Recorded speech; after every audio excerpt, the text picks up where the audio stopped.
శ్రీమాత్రే నమ. జై గురు దత్తాత్రేయ నమ. మేషరాశి వారికి ఈ వారం ఇంచుమించు ఈ వారం అంతా కూడా ధనస్థానంలోనే కుజగ్రహ సంచారం. మరి ఈ ధనస్థానంలో ఉన్నటువంటి కుజుడి పైన వ్యయస్థానంలో ఉన్నటువంటి శని యొక్క తృతీయ దృష్టి పడుతుంది. అందుకని ఈ కుటుంబ సంబంధించిన విషయాల్లో తీవ్రమైన అభిప్రాయ భేదాలు రావడం జరుగుతుంది. కుటుంబంలో ఎవరో ఒకరికి ఏదో ఒక సమస్య రావడం వల్ల దాని ప్రభావం మీ మీద ఎక్కువగా పడే అవకాశం ఉంది. అంటే ఏదో ఒక ఇబ్బంది, ఏదో చికాకు, ఉద్యోగపరమైన చికాకు, ఆర్థికపరమైన సమస్య, అంటే మీ కుటుంబంలో మీ అక్క చెల్లెలకో అన్నదమ్ములకో వివాహపరంగా ప్రాబ్లమ్స్ రావడం, వారి వైవాహిక జీవితంలో ఇబ్బంది పడడం, ఇటువంటి కారణాల వల్ల మీరు చాలా ఎక్కువ కుటుంబం కోసం ఆలోచించడం, కుటుంబపరంగా కొన్ని కఠినమైన నిర్ణయాలు తీసుకోవడం ఈ సమయంలో రావడం జరుగుతుంది. బట్ ఏదైనా ఈ వారం అంతా కూడా ఈ మేషరాశి రెండు పాపగ్రహాల మధ్య ఉండడం జరిగింది. ఈ కారణం వల్ల జీవితం చాలా నలిగినట్టు, అతి శ్రమ పడినట్టు, ఏ పని ముందుకు సాగనట్టు, చాలా టైట్ అయిన పొజిషను మీకు ఏర్పడడం జరుగుతుంది. ఏదైనా కఠినమైనటువంటి సమస్య, ఇబ్బందికరమైనటువంటి పరిస్థితులు లేనప్పుడు కేవలం దైవాన్ని గట్టిగా పట్టుకోవడం వల్ల మాత్రమే మీరు ఆ సమస్య నుంచి బయటపడే అవకాశం ఉంది. బట్ ఏదైనా వ్యయస్థానంలో ఉన్నటువంటి శని భగవానుడు ఉద్యోగపరమైనటువంటి ఇబ్బందులు కలగజేయడం జరుగుతుంటుంది. మరి ఆ ఉద్యోగపరమైనటువంటి సమస్యలు చాలా వరకు ఆలోచించి నిర్ణయం తీసుకోవడం మంచిది. తొందరపడి ఏదైనా ఉద్యోగం మానినా దానివలన ఫ్యూచర్ చాలా ఇబ్బంది పడుతుంటుంది. తొందరగా ఉద్యోగం రావడం కష్టం కాబట్టి ఉద్యోగ విషయాల్లో ఎటువంటి ప్రయోగం చేయకుండా ఉన్న ఉద్యోగాన్ని జాగ్రత్తగా ఈ సమయంలో చేసుకోవడం మంచిది. ఇక ప్రధానంగా తృతీయ స్థానంలో బుధగ్రహం వక్రగమనంలో ఉండడం వల్ల కొన్ని కొత్త అవకాశాలు మీకు రావడం జరుగుతుంది. ఇది వ్యాపార వర్గంలో ఉన్న వాళ్ళకి ఎక్కువగా ఇటువంటి కొత్త అవకాశాలు రావడం జరుగుతుంది. కొంతమంది మిత్రులు మీతో కలిసి వ్యాపారం చేయాలనే ఆలోచనలో మిమ్మల్ని ప్రోత్సహించే ప్రయత్నం చేస్తూ ఉంటారు. ఎందుకంటే 11వ స్థానంలో ఉన్నటువంటి రాహు, అలాగే 3వ స్థానంలో ఉన్నటువంటి బుధుడు, ఇవన్నీ కూడా జాతకుడికి విదేశ మిత్రుల ద్వారా కానీ మీ తోడబుట్టిన వాళ్ళు, రక్త సంబంధికులు మిమ్మల్ని ఎక్కువగా ప్రోత్సహించి మీ ద్వారా వారు లాభం పొందాలనే ప్రయత్నం జరుగుతుంది. ఈ ప్రయత్నంలో మీరు కొన్ని కొత్త నిర్ణయాలు తీసుకోవడం కూడా జరిగే అవకాశం ఉంది. కొంత పారిశ్రామిక రంగంలో, వ్యాపార రంగంలో ఉన్న వారికి కొంత కొత్త మిత్రులు లాంటి వాళ్ళు ఏర్పడే అవకాశం ఉంటుంది. అలాగే మీ సలహాలు, సూచనలు కూడా చాలామంది స్వీకరించడం జరుగుతూ ఉంటుంది. ఇక ప్రధానంగా చతుర్థ స్థానం, ఇక్కడ మరి భాగ్య వ్యయాధిపతిగా ఉన్నటువంటి గురువు చతుర్థ స్థానంలో ఉచ్చస్థితిలో ఉండడం వల్ల స్థలం మారాలనే మీ ఆలోచన చాలా వరకు నెరవేరుతుంది. మీకు పెద్దవారి నుంచి రావాల్సినటువంటి స్థిరాస్తి మీ చేతికి రావడం జరుగుతూ ఉంటుంది. ఈ సమయంలో మీరు ఏదైనా కొత్త ఇల్లు కొనుక్కొని మారడం కానీ, ఏదైనా పాత స్థిరాస్తి విక్రయించి కొత్త స్థిరాస్తి కొనడం కానీ, సొంత ప్రాంతంలో కాకుండా వేరొక ప్రాంతానికో విదేశానికో మారి అక్కడ స్థిరపడే ప్రయత్నాల్లో చాలా వరకు సక్సెస్ అయ్యే అవకాశం ఉంది. ఇక ప్రధానంగా ఇక్కడ రవి పంచమాధిపతిగా ఉన్నటువంటి రవి చతుర్థ స్థానంలో ఉండడం వల్ల మీ సంతానం యొక్క అభివృద్ధి మీకు చాలా ఆనందాన్ని కలిగిస్తుంటుంది. మీ పిల్లలకి ఏమైనా ఉద్యోగం రావడం కానీ, విదేశ అవకాశం రావడం కానీ, మంచి కాలేజీలో సీట్ రావడం కానీ జరిగే అవకాశం ఉంది. బట్ వాళ్ళు ఏదన్నా మీ ద్వారా కొంత స్థిరాస్తి రావడం కానీ, వాళ్ళు సొంతంగా స్థిరాస్తి సంపాదించడం కానీ జరిగే అవకాశం ఉంది. మొత్తం మీద పిల్లల విషయంలో ఒక శుభవార్త మీకు చాలా ఆనందాన్ని కలిగిస్తూ ఉంటుంది. అలాగే వివాహం జరిగి సంతానం కొరకు ఎదురు చూస్తున్న దంపతులు కూడా ఈ సమయంలో సంతానపరంగా మీరు చేసే ప్రయత్నాలు కొంతవరకు సక్సెస్ అయ్యే అవకాశం ఉన్నది. ఇక మిగతా విషయాలు బాగున్నప్పుడు కూడా ప్రధానంగా ఇప్పుడు సప్తమాధిపతిగా ఉన్నటువంటి శుక్రుడు పంచమ స్థానంలో ఉన్నటువంటి కేతువుతో కలిసి ఉండడం వలన వివాహపరంగా కొన్ని అనుకోని ఇబ్బందులు ఏర్పడే అవకాశం ఉంది. ముఖ్యంగా స్త్రీలకి అనారోగ్య సమస్య కారణంగా వైవాహిక జీవితంలో కొంత బ్రేకప్ లాంటిది వచ్చే అవకాశం ఉంది. అంటే కొన్నాళ్ళ పాటు ఎడబాటు లాంటిది వచ్చే అవకాశం ఉంది. వాళ్ళకి స్త్రీలకంటే భార్యకి అనారోగ్య కారణాల వల్లే, వేరే ఆవిడ ఏమైనా దీక్ష తీసుకోవడం వల్ల కానీ, వేరే ప్రాంతానికి జాబ్ పరంగా వెళ్ళడం వల్ల కొద్దిగా భార్యాభర్తల మధ్య ఫిజికల్ గ్యాప్ లాంటిది వచ్చే అవకాశం ఉంది.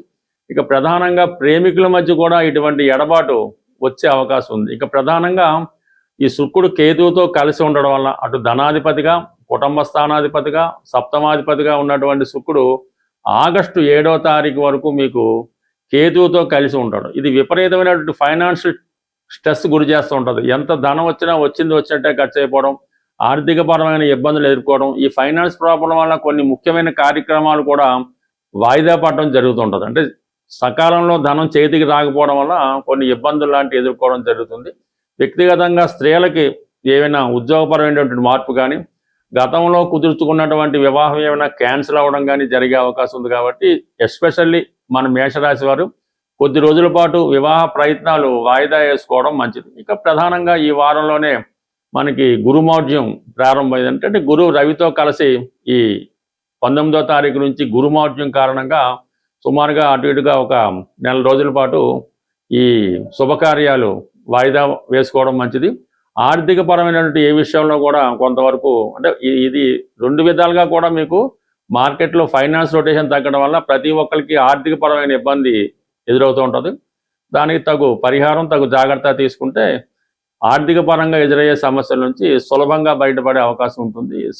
తీవ్రమైన ఆర్థిక ఇబ్బందులతో ఇబ్బంది పడుతున్నవారు, అలాగే భార్య వలన కానీ స్త్రీల వలన కానీ అంటే తల్లి వలన అక్కచెల్లెల వల్ల ఇబ్బందులు పడుతున్న వాళ్ళు వారు కొంత కష్టమైన చాలా ఓర్పుతో ఈ ఆషాఢ మాసం జరుగుతుంది కాబట్టి ఇప్పుడు కానీ వీలైతే ఇప్పుడు, లేని పక్షంలో శ్రావణ మాసంలో కొల్హాపూర్ మహాలక్ష్మి అమ్మవారి ఆలయాన్ని సందర్శించవలసి ఉంటుంది. సందర్శించి అమ్మవారికి ఇక్కడ ఆనవాయిగా చీర, కొన్ని ఫ్లవర్సు, ఒక కొబ్బరికాయ ఇవి అమ్మవారికి ఇవ్వడం జరుగుతూ ఉంటుంది. అవి మీ స్థాయిని బట్టి ఈ తాలిబొట్టు, పసుపు అన్నిటితో పాటు అమ్మవారికి సమర్పించండి. అక్కడ వాళ్ళు మీకు మీరిచ్చిన కొబ్బరికాయని తిరిగి మీకు ఇవ్వడం జరుగుతూ ఉంటుంది. పీస్తో ఉన్నది ఇస్తారు. అది చాలా జాగ్రత్తగా మీరు ఇంటికి తెచ్చుకొని మీ పూజా మందిరంలో మహాలక్ష్మి అమ్మవారు అంటే ఏదో అమ్మవారి ఫోటో ఉంటుంది కదా, ఆ ఫోటో దగ్గర ఈ కొబ్బరికాయ, పీస్తో ఉన్న కొబ్బరికాయ జాగ్రత్తగా పెట్టుకొని దాని పక్కనే ఒక జాడీ లాంటి ఉండి లాంటిది పెట్టుకోనమాట. జాడీ అంటే మంచిది. అది ఎంత పెద్దైనా చిన్నదైనా పర్లేదు. అందులో ప్రతి శుక్రవారం ఎంతో కొంత ధనాన్ని వేయటం, ఆ కొబ్బరికాయ ఆ జాడీ పైన పెట్టడం వల్ల మీరు వారం రోజు ఏదో విధంగా ఎంతో కొంత మీకు తోచింది బ్రేక్ లేకుండా వేస్తూ ఉంటే మీకు ఉన్నటువంటి అన్ని ఆర్థిక సమస్యలు 100% పరిష్కారం అవడం జరుగుతుంది. భార్యాభర్తల మధ్య, స్త్రీల మధ్య విభేదాలు కూడా చాలా వరకు పరిష్కారం అవుతాయి.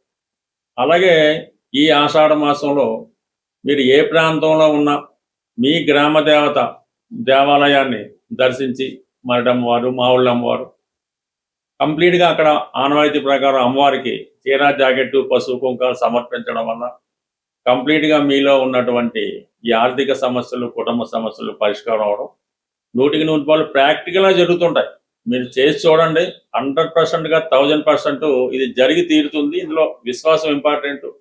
అలాగే మీరు ఈ పుణ్యక్షేత్రాలు దర్శించినప్పుడు, అలాగే గ్రామ దేవతను దర్శించి ఆ రోజు మీరు కొద్దిగా మీ యొక్క వ్యసనాలకి, బలహీనతలకి 100% దూరంగా ఉండాలి. ఇక ప్రధానంగా జనరల్ స్పాసిబిలిటీ మామూలుగా జీవితంలో ప్రధానంగా ఎప్పుడూ చేస్తుంటే కొన్ని మీకు నిత్యం సౌభాగ్యాన్ని, ఆర్థికంగా మంచి స్థాయిని, మంచి ఆరోగ్యాన్ని ఇవ్వడం జరుగుతుంటుంది. మీరు ఈ టీత్ అంటే పళ్ళు తోముకునే ముందు ఈ పటిక పొడితో పళ్ళు తోముకోవడం వల్ల జనరల్ స్పాసిబిలిటీ ఏర్పడే అవకాశం ఉంది.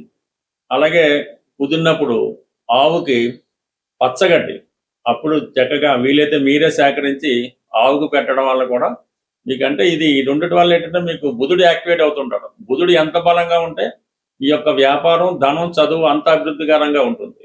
మరి కొన్ని సందర్భాల్లో అవకాశాన్ని బట్టి ఏదైనా ఒక టెంపుల్లో ఈ శనగలు అంటే కాబూలి శనగలు, పంచదార, గోధుమ పిండి ఈ 3 ఐటమ్స్ ఆ టెంపుల్లో డొనేట్ చేయడం వల్ల మీకు ప్రాస్పరిటీ బాగుంటుంది. అలాగే ఏదైనా అమ్మవారి ఆలయంలో బాగా సుగంధాన్ని ఇచ్చే అగరబత్తీలు అమ్మవారి ఆలయంలో ఇవ్వటం వల్ల ప్రతిరోజు అవి వెలిగించడం వల్ల సుగంధభరితంగా ఉండాలి. మంచి కాస్ట్లీవి అమ్మవారి దేవాలయంలో ఉన్నాయి. కానీ మీరు పూజా మందిరం మెయింటైన్ చేస్తుంటే సాయంకాలం సూర్యాస్తం అయిన తర్వాత అటువంటి అగరబత్తిని మీ యొక్క గృహంలో అమ్మవారి ముందు వెలిగించడం వల్ల అది గృహం అంతా వ్యాపించడం వల్ల ఇంట్లో పాజిటివ్ ఎనర్జీ రావడం జరుగుతుంటుంది. ఇది బెస్ట్ రెమెడీ. అసలు దీనికి తిరిగే ఉండదు అన్నమాట.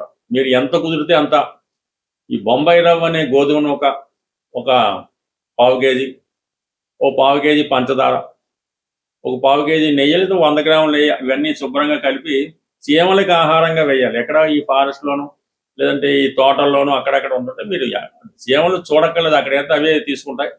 ఈ విధంగా ఇవి మీరు ఈ కొద్దిపాటి రెమెడీలు నిత్యం ఏదో ఒకటి చేయడం వల్ల వీలైతే మీకు చెరువులు అలాంటివి ఉంటే చేపలకి బిస్కెట్లు, చిన్న చిన్న బిస్కెట్ ముక్కలు ఆహారంగా వేయడం వల్ల కూడా ఈ మూగజీవులకి మీరు ఎంత తృప్తి చేయగలిగితే మరి మీకు అంత ప్రాస్పరిటీ వచ్చే అవకాశం ఉంటుంది. స్వస్తి.